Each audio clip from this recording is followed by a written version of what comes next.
ter uma vida completa, é preciso plantar uma árvore, ter um filho e escrever um livro. O livro normalmente é o último por ser o mais difícil. Porém, nesta última década a situação mudou. Publicar um livro deixou de ser tão complicado, com aproximadamente 300 títulos chegando ao mercado todo mês e as livrarias mantendo o mesmo espaço.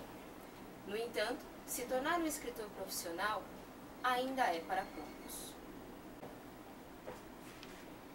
Estamos aqui na Livraria Martins Fontes, da Avenida Paulista, no momento A Literação, onde o escritor e editor Gian Paolo Celli irá nos falar sobre o que você precisa saber e o que você precisa fazer para que esse sonho se torne realidade.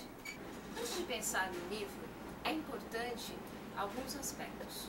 O tema, o gênero, o público. Gian Paolo, por que esses aspectos são tão importantes?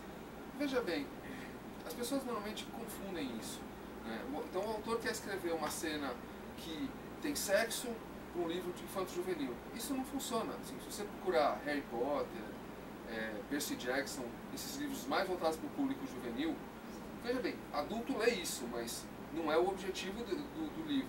Não vai ter sangue, não vai ter gente morrendo. Quando tem gente morrendo é aquela coisa que não aparece assim, né? Não tem a violência. E já livros voltados para o público adulto, Guerra dos Tronos, outras coisas,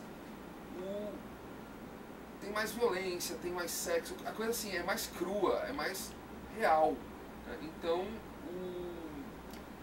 o tema é diferente. E aí de repente a pessoa quer misturar as duas coisas, aí chega na mão da editora, a editora olha e fala assim, não, mas qual o seu público? Né?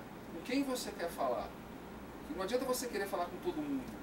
No fundo, se você for tentar falar com todo mundo, você vai terminar não falando com ninguém. Sim. E aí o livro termina parando na mesa do editor e fala assim, olha, isso aqui não está pronto, e volta para sua mão, né?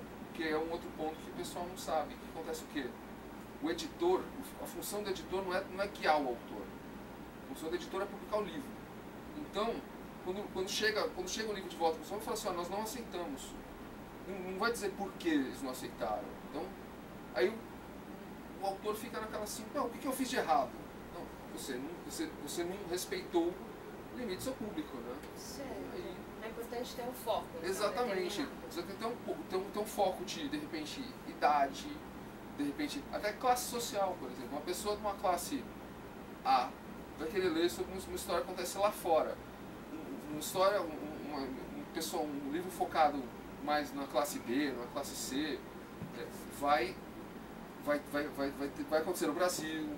Entendeu? Você tem todo um aspecto que vários leitores têm falado que gostam do livro que acontece no Brasil. Né? Agora que a leitura está virando mais popular, eles não querem ler livro que acontece lá fora. E o autor tem que pensar nisso. Por mais que ele queira que a história dele aconteça em Nova York, esse é um ponto que o editor não gosta. Ele fala, não, eu prefiro que a coisa aconteça aqui no Brasil.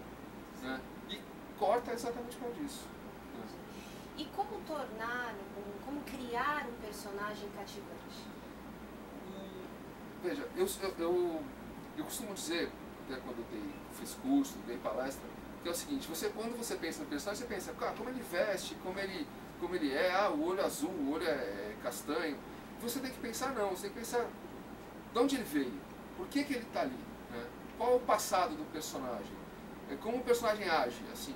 Você age de uma maneira, eu acho então numa situação de relacionamento, o personagem tem que agir sempre de uma mesma maneira. E você tem que considerar isso no começo, para quê? E de repente o seu personagem fala, olha, eu não gosto de peixe, e daí 30 páginas depois ele está comendo peixe, você fala assim, entendeu?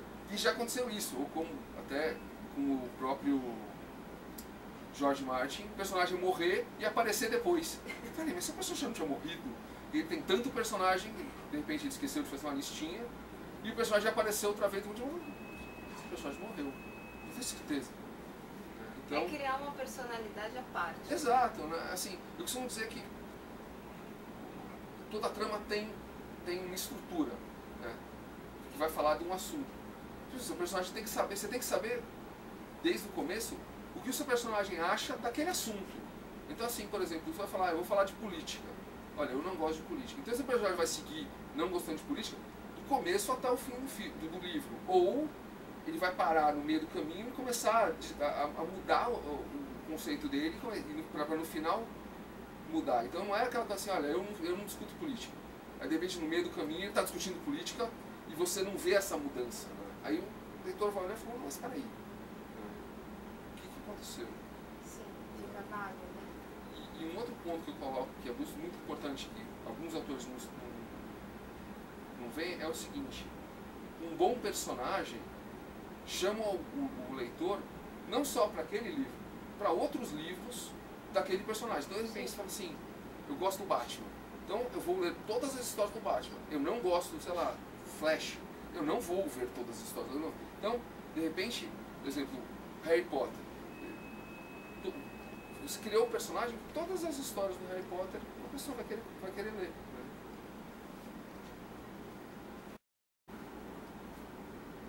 Jean, e quanto à ambientação da história?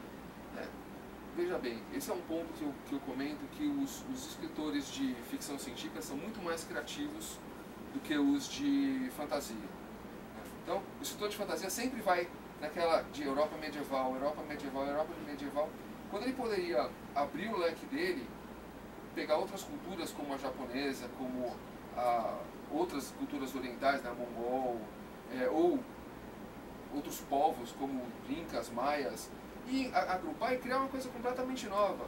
E nem só assim, de repente o próprio mundo pode ter, porque assim, a nossa cultura foi baseada na nossa ambientação. Então, por exemplo, você poderia fazer um mundo com 2 sóis, um mundo com mais de uma lua, e tudo isso poderia mudar a cultura em que o personagem está inserido.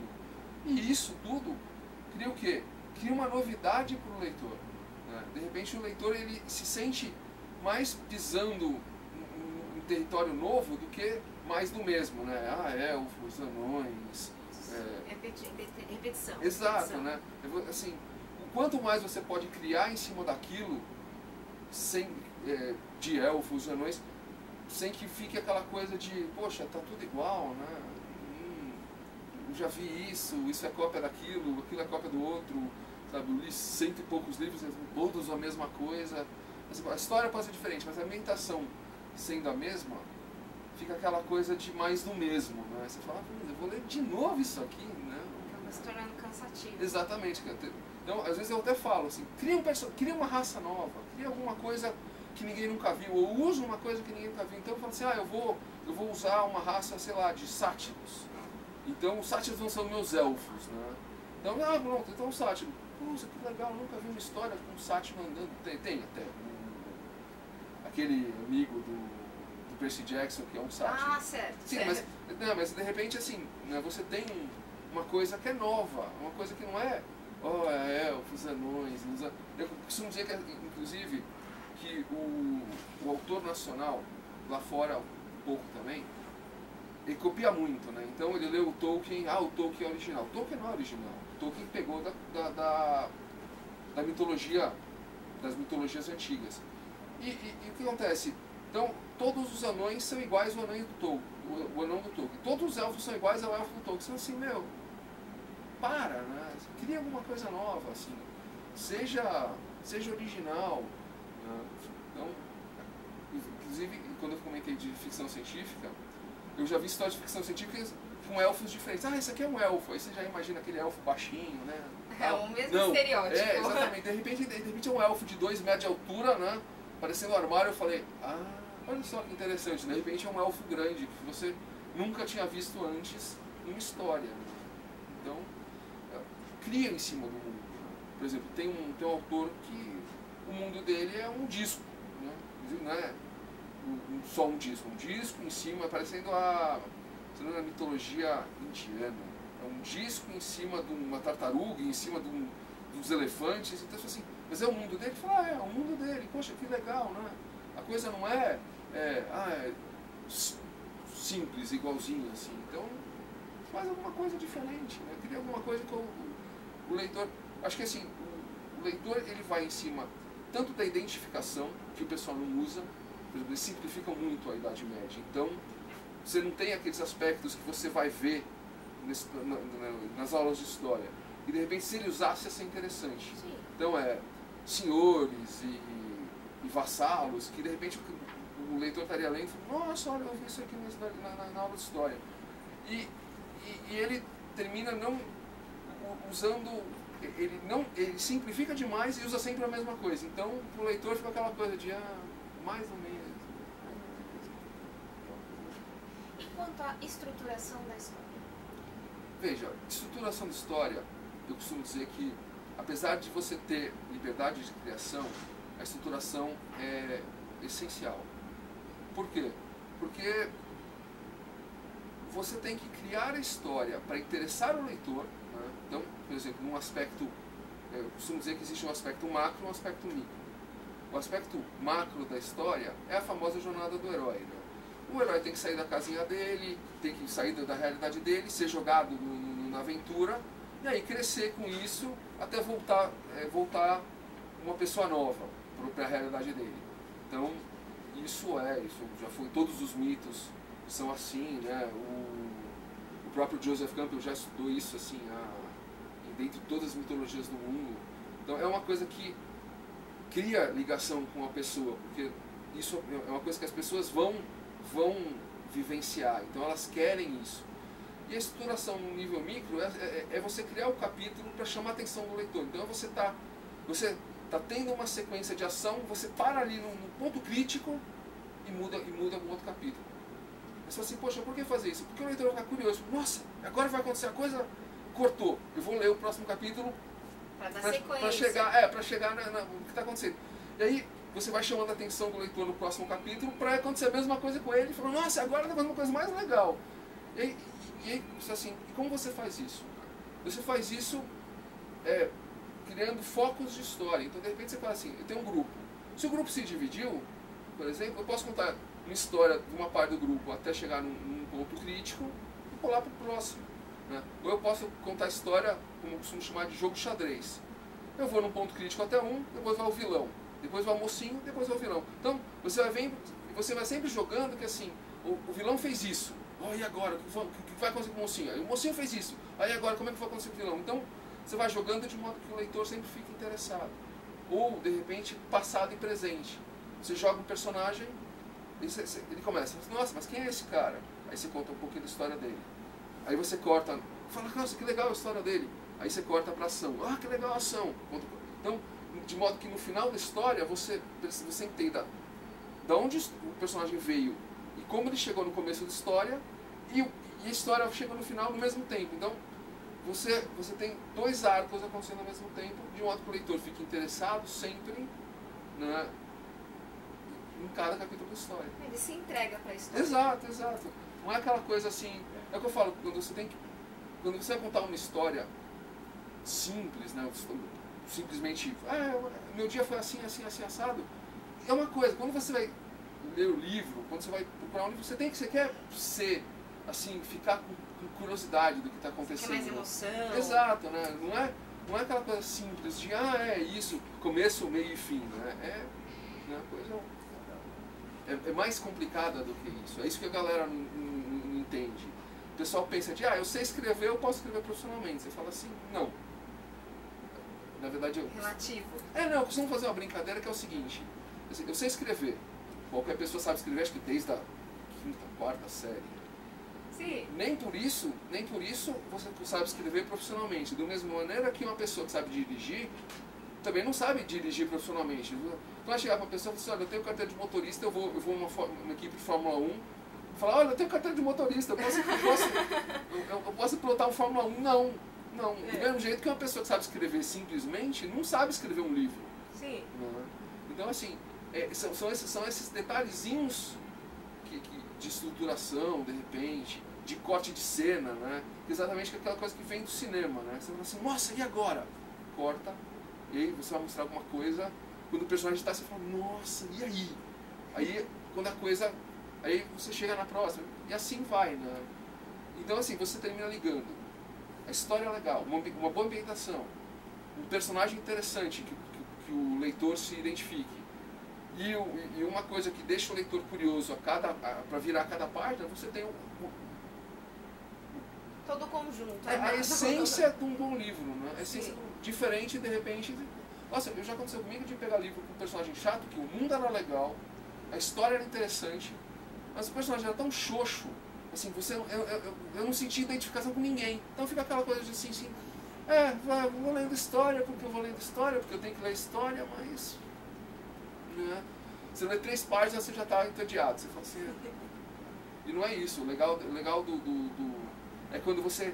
Assim, vamos no cinema. Não, estou lendo aqui meu livro. Não, mas cinema! Não, estou lendo meu livro. Tem que terminar esse capítulo. Entendeu? Então, assim, aí você pergunta, é isso que faz o sucesso? É isso que faz o sucesso no livro. Tá? Não interessa... E não interessa, de repente, é uma ficção, se é, de repente, uns jogos vorazes acontecendo no futuro, se é um George Martin com uma história acontecendo no mundo de fantasia. Não vem ao caso. Entendeu? É essa ligação de elementos, esses elementos todos juntos que fazem com que, de repente, o leitor se apaixone e fale, não, esse eu vou ler e vou continuar lendo todos os livros desse cara, ou todos os livros desse personagem, né? Ou todos os livros acontecendo nesse mundo. Então, assim, é isso que... em relação ao mundo, eu costumo dizer até que faça do mundo um personagem. Faça, né, assim, faça uma coisa que o leitor goste daquele mundo. Então, você gosta daquele de repente ele queira viver naquele mundo. Né, exatamente. O pessoal fala, leitura é fuga, fuga é ruim. Não, leitura é fuga, às vezes é. Mas não necessariamente isso é ruim. Né? Quando você senta para relaxar, quando você senta para relaxar, você quer fugir da sua realidade. Então é isso que é o livro. Né? Nos próximos programas a gente vai falar mais sobre os detalhes da criação do livro. Né? Desde a criação de cena, diálogos, até a leitura crítica e book proposal, que é como você vai entregar isso para o editor, ou como está sendo entregue isso para o editor atualmente. Obrigada, João Paulo. Esse é o Momento Aliteração, o seu point da literatura.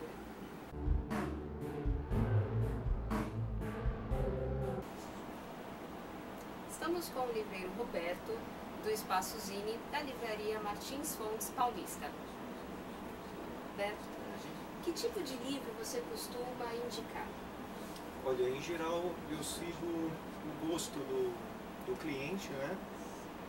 Mas aqui no nosso espaço são livros de fantasia, em geral séries, trilogias, que agrada bem esse público. E como você encara o mercado de livros para o público infanto-juvenil? Tem prosperado muito, tem crescido cada vez mais e as editoras têm percebido a importância de trabalhar esse nicho. Então, até então era pouco trabalhado, algumas editoras davam valor principalmente para o público juvenil, né? Então, até então tínhamos muito forte os livros para o mercado infantil. Mas de um tempo para cá tem crescido muito também essa atenção ao público juvenil, principalmente, novamente, seja em ficção científica, fantasia no geral. São apenas crianças e adolescentes que compram esses livros ou... Não, adultos também consomem muito esses livros. Temos clientes que vão até 50, 60 anos e dão preferência para ler livros dessa área, desse segmento, exatamente. Seja uma Paula Pimenta, seja até mesmo O Senhor dos Anéis, que é uma literatura para todas as idades. Sim. Né? O Por da Casa, o Crônicas de Nárnia. Então, são livros que fazem a cabeça de todas as idades, são livros com textos bem trabalhados e que encantam da infância até os seus 80 anos. Entendi. Que livro você consegue vender mais facilmente, importado ou nacional? Olha, os importados saem com mais facilidade, tem maior divulgação, tem um mercado amplo, né, que você tem o mundo todo consumindo, seja livros de língua inglesa ou de outras línguas, e a literatura nacional ainda tem uma resistência.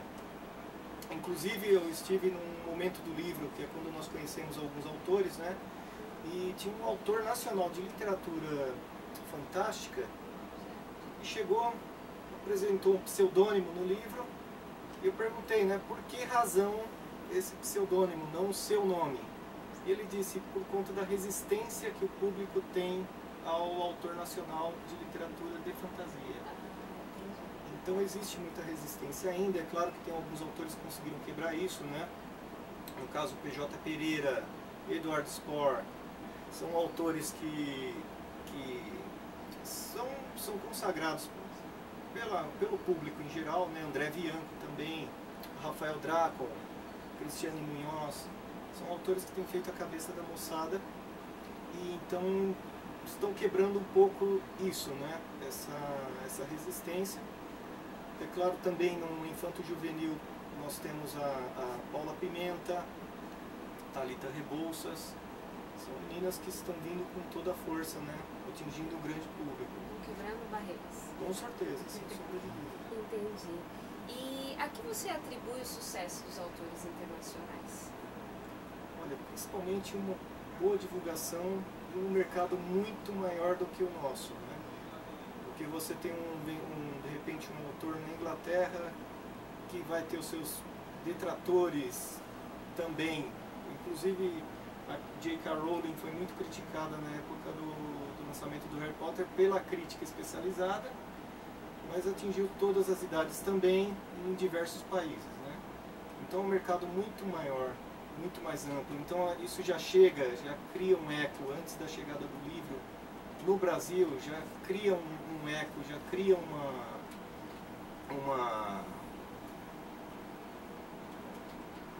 me perdi por um momento aqui, mas já cria uma expectativa muito grande. Certo.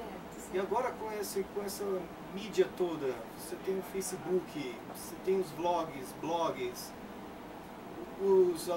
cada vez mais os leitores estão aprendendo a língua lá fora para ler o original antes de conhecer, antes de chegar no mercado nacional e fazem a divulgação. Então é um boca a boca que funciona muito bem. Sim, a famosa propaganda. Exatamente. Que faz mais sucesso. E agora online não tem barreiras. Então é muito se atribui a isso, eu acredito principalmente. Inclusive um pouco também ao mercado nacional, né? Porque muitos desses autores são bloggers, são vloggers, então eles também ganham voz. Quais os cuidados de marketing que um autor internacional costuma ter?